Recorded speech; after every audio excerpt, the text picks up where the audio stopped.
So I just got off the phone with one of my property managers, and it really inspired me to make this video because the conversation could help anyone out there who is also a homeowner that has a rental property. So our conversation was about the rental market out in San Antonio, Texas, where one of my homes is. And she wanted to let me know, like she always does, what's going on in the market and how we could raise rental prices if we wanted to, if I wanted to. So now that I've been um, in the real estate business for over 6 years now, I have a lot more experience, a lot more knowledge to now when I get asked this question, I don't even have to think about it. It's an automatic yes.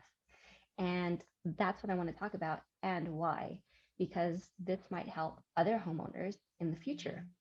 So as a realtor, I have talked to several homeowners and sellers that have investment properties. They're ready to sell.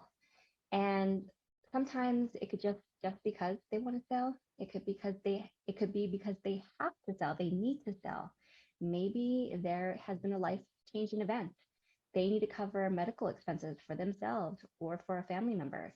Maybe they're just ready to retire and enjoy retirement and they want to get rid of an investment property. And then they have to go over this with their tenants. So I have met homeowners that have had tenants for 10, 20, 30 years, maybe and sometimes 40 years. And because those tenants were good tenants, they paid on time, maybe they built a good relationship with the homeowner, whatever the case is, they maintained the home and that owner decided they weren't going to raise the rent or they barely raised the rent. So now 40 years later, they're paying still $1,200 for maybe a 3-bedroom or 4-bedroom, whatever the case is. And now that's, market value is 3, 4 times that amount. And the homeowner's ready to sell.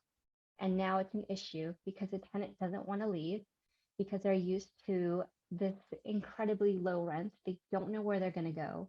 They really don't want to move. And now the homeowner is stuck on what they're going to do. How are they going to sell their home?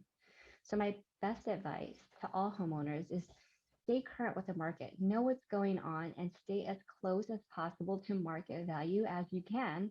So that way, when life happens, you're able to move forward and sell your home. And the tenants aren't an issue when it comes to where are they going to move to? What are they going to afford now? It gets really tricky and really sticky and nobody wants to be that person. And yet at the end of the day, you have to take care of yourself. You have to take care of your family. So that's my biggest advice. If you have any questions about your current market value, what rental values are like right now, you want to take a step forward into figuring it out, give me a call. I'd be happy to have that discussion.